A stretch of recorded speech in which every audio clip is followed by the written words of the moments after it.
there are many changes being made in the new apps, and digitalization is also being taken in the new apps.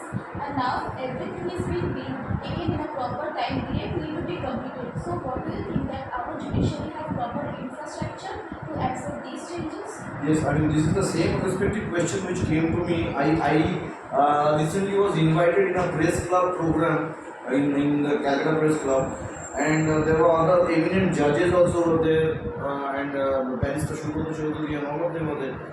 All had the same, apprehension that what happens is when we are thinking in terms of advanced digitalization in respect of adducing of evidence and presentation before the court of law, the courts have to be that equipped to actually have those machines working. Because if you look into the different types of district courts and sessions courts in the different districts of the state, we find that the assistant that is there with the judge or the magistrate has only those type of training that can deal with some shorthand and some typing. I mean, who actually does the writing part of it or whatever.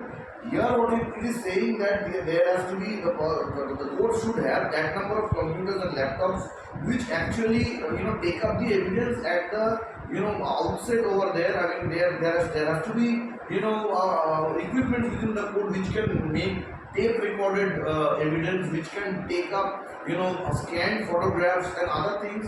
I really doubt in majority of the courts in the country they have that infrastructure. They are there in the higher courts, the High Court of different states, High Court of Calcutta, High Court of Bombay, or the Supreme Court. They have this infrastructure. But question comes: India has majority of these district courts or sessions courts where all these infrastructure is missing. That is first point. Second point is in the context of expecting the forensic science experts.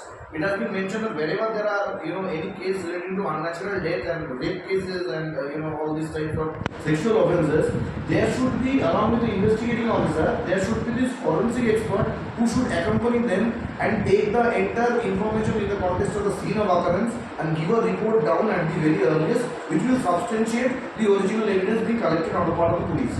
My question is, when I was teaching in NUJS Calcutta, there was a course called Forensic Science, and NUJS did enter into an MOU with the Central Forensic Science Lab at Park Circus, Calcutta. Now, I used to regularly talk with the director called V.K. Kashyap at that time. He also said the same problem. The major forensic science equipments, whether it is related to ballistics, whether it is related to DNA fingerprinting or profiling, are there in the big forensic science labs like the CFSL, like the SFSL.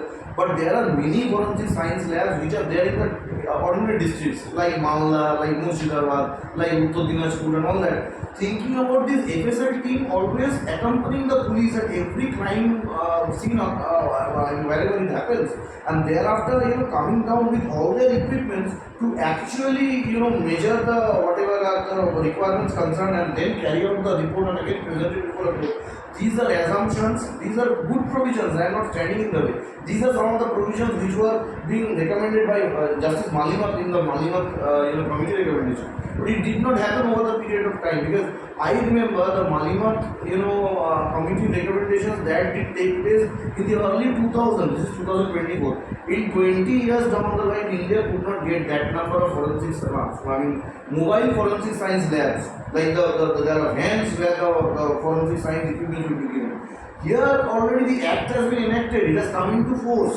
This advanced digitalization, I think India has to have extra budgetary location in the different areas on the part of the police, on the part of the prosecution, on the part of the courts, on the part of the correctional norms to actually get equipped to have this digitalization in reality. Thank you, sir. Thanks a lot for the questions. I feel bad that I could not physically be there in that respective program. Otherwise, I could have handled questions on the part of the audience. But even then, if I could have not there physically, I invite the candidates. They can write down their questions through my email. It's dr.shobik.chatterjee@jhuniversity.ac.in, or you can give my phone number also 9163017214. You can contact me. I can definitely give my opinion. Thanks for the interview. Thank you, sir. We are ending our this session today. Thank you.